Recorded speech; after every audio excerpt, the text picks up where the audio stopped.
Hey, it's Coach Cass. I'm dropping in really quick. Before we get started, I need your help. Need your help with this podcast. If you love this podcast, take a few seconds, hit subscribe, and rate us 5 stars. If you're listening on Apple Podcasts, scroll down a little bit down to ratings and reviews. Tap the 5 stars, and it literally takes seconds. It helps me out. It helps the podcast out. And if you really want to go the extra mile, write a review. Yes, thank you so much for your help. Please share with someone you think will benefit from listening in. Thank you for helping to really help this podcast grow. Now on to the show. Hey family, what's up? Welcome to the Hub. Oh, wait, we're going to have some fun today. This is Coach Cass. Let's go.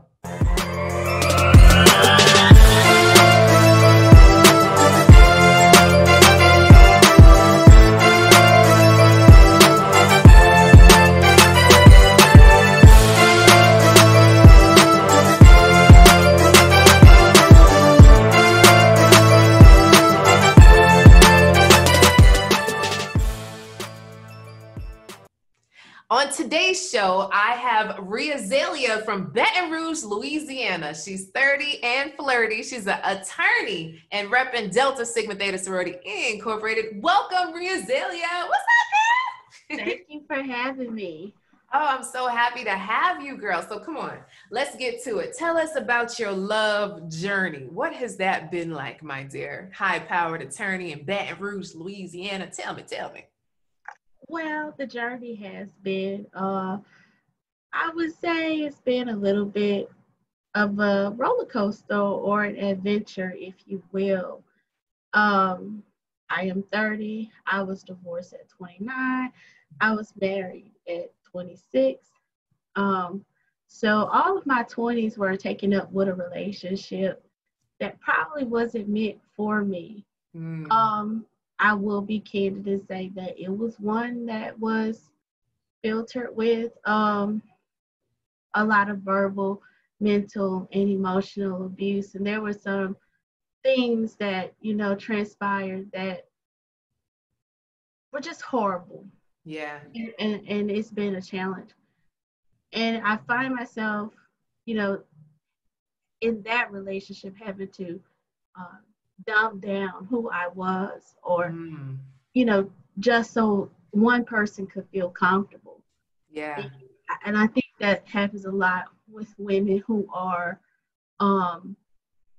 in not high powered positions, because I'm an attorney, but that's not who I am. And I think in the dating world, for me and my experiences,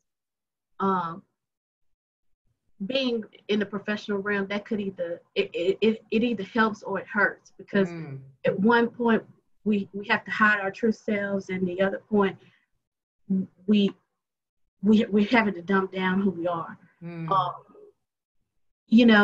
But I just, people don't meet you where you are, and I'm just like, why can't we just have someone to meet us where we are as professional Black women and not get intimidated by what we have, Okay.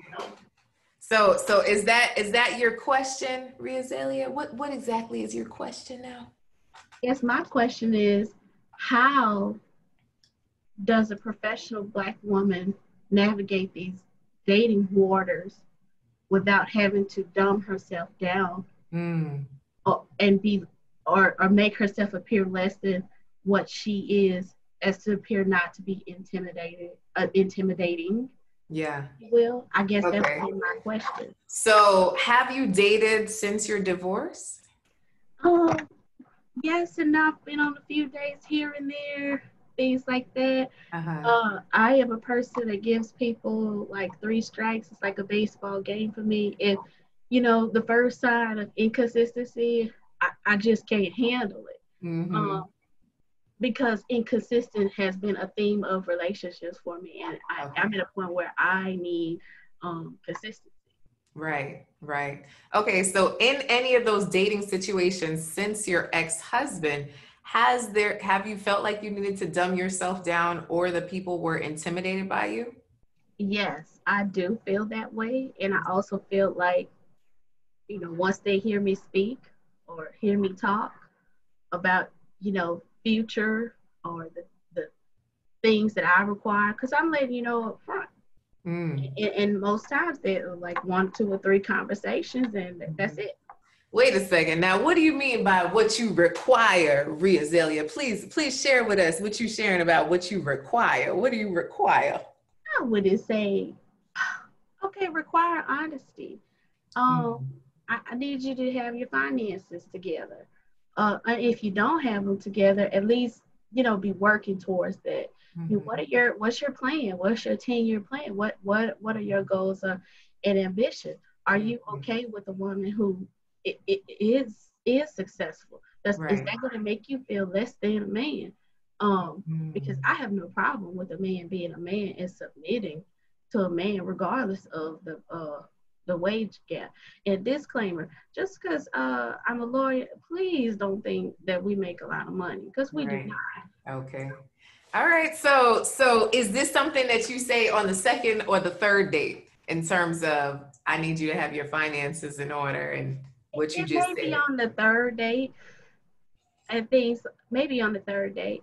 So wait, so tell me, let's role play. We are on the third date and it's like, hey, ReAzalia, how you doing, girl? And you like, so do you have your finances in order? Oh no, we don't do that. Okay. So we kind of slide into that. Slide. So you don't necessarily say, here are my requirements. I need you to that. No. No. Okay. I'm very crafty. Okay. I was a little scared there. Okay. How I segue into the conversation. Very crafty. You just know in the back of your mind, like, okay, this man has no idea what he's doing with his finances when we talk about houses, or like, how do you know if somebody has their finances in order come the third date? Like, how do you gauge that? I guess that you can gauge that, in my opinion. I try to gauge it just by asking overall general questions, especially when it comes to your plan or what you're looking for in a woman. Yeah. Okay. So all right. So do you remember any of the answers from the last person? The last person, he's just like, I just want a woman. A woman, a woman. I said, well, what does that entail, sir? What does a woman entail for you? I need to know these things, because I just need a down-to-earth woman. Okay, but what other qualities do you want in a woman? Yeah. And he couldn't say anything more. He couldn't answer anything more. Okay, so then did he flip the question back on you?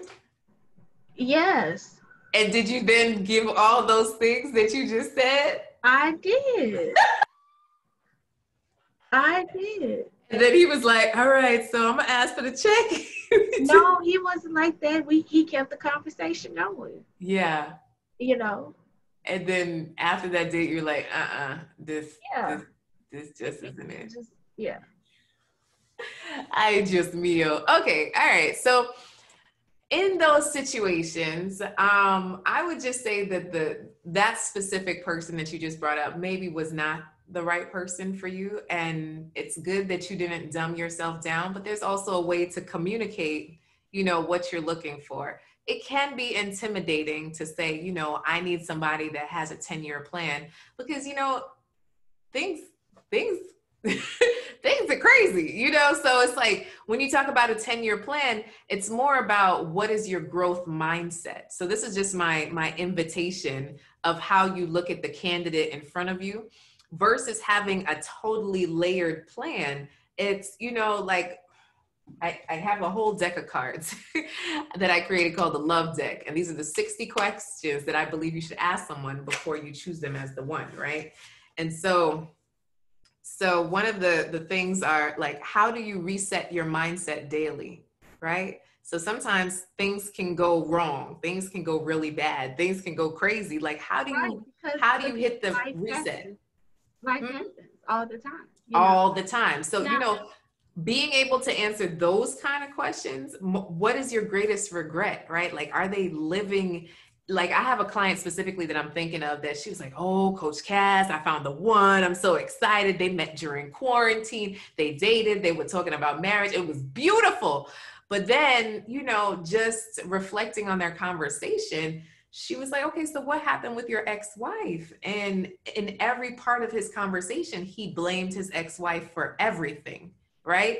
Right. And so then when his job didn't work out, he blamed his cousin for not looking out for him because his cousin also worked on a job. So she started to realize a pattern of him not taking responsibility, but then placing the blame somewhere else. So that was a red flag, you know. So it's really getting down to the core of who the person is versus the plan that the person has. Because, you know, we all have plans, but they don't all work out. Correct. And I guess maybe I need to correct myself on that, Okay. because I do try to find out, you know, who the core of the person is, because I'm giving you the core of who I am. Yes. And you know, I try to evaluate on that, because I do understand that, hey, you know, life happens. It Mm-hmm. does. Yeah. Yeah. So I just invite you, right? Because you were with someone that you had to dumb yourself down for years, right? For years, and you couldn't be your full authentic self. So there also might be a filter in which you're seeing the people that you're going on dates with, right? Like, do I have to dumb myself down or do I not? And that's like the question versus, is this someone that I connect with? Is this someone I can have fun with? And so on and so forth, you know? So I just invite you to take a look at your thoughts of when you're going on a date, to say, okay, well, where am I focused right now? Before you step into that restaurant or step out to that park or go for that walk, whatever it might be, just reframe how you're seeing this dating experience. Because if you come in saying, well, you better not be trying to, you know, have me dumb myself down, you know, I'm the bomb.com, you know, so if you walk in like this, you know, it's just not going to end well, you know. So we have to just reframe how you are walking into the dating scene. I would say that is really the first step in terms of not having to dumb yourself down, is not to focus there, but to focus on, you know, like, what's awesome about me, and let me share that, and let's see where we connect, versus, you know, well, I hope he understands, you know, this is Yes. same thing, just a different angle. Yes. Is that helpful? That is very, very helpful. Very helpful. All right. So what is your main takeaway from today? Main takeaway is, you know, maybe not have the preconceived notion that I am going to have to dumb myself down. Mm-hmm. And I guess come in with the mindset, yeah, be yourself, don't dumb yourself down, but also, like you said, take a different approach and a different angle. Because, mm-hmm. you know, I understand, like, the date is not the courtroom, this is not opposing counsel, and sometimes that could happen, you know, us attorneys and things like that. I do get that sometimes. So I do need to change the way I kind of, maybe I can change the way my approach in terms of how I'm getting to know another person. Mm-hmm. You know, like you said, the same thing, but just communicate it differently. Yes. Oh, almost like reverse psychology. Hercules, I love it. So tell the people, what do you like to do for fun? Where can people usually find you, even if you're in your house? Like, what is your thing? Like, what's your favorite show? What do you like to do? Like, what's your thing? So my favorite show is A Different World. Oh snap! I've been watching all the reruns of A Different World. I know, me too. I can watch it for. Look, I even had A Different World theme party, like a 90s theme party with the Hilton shirt and everything. Nice. I love that show. It never gets old. I love to write. I am a poet. People call me Attorney Southern Belle, as you can tell with this Southern drawl. I have a blog. You can find me serving my community. Nice. Oh my gosh, but poetry, that's my happy place. Oh, really? That's my happy place. Oh, beautiful. Poetry. I love it. Do you have a poem for us?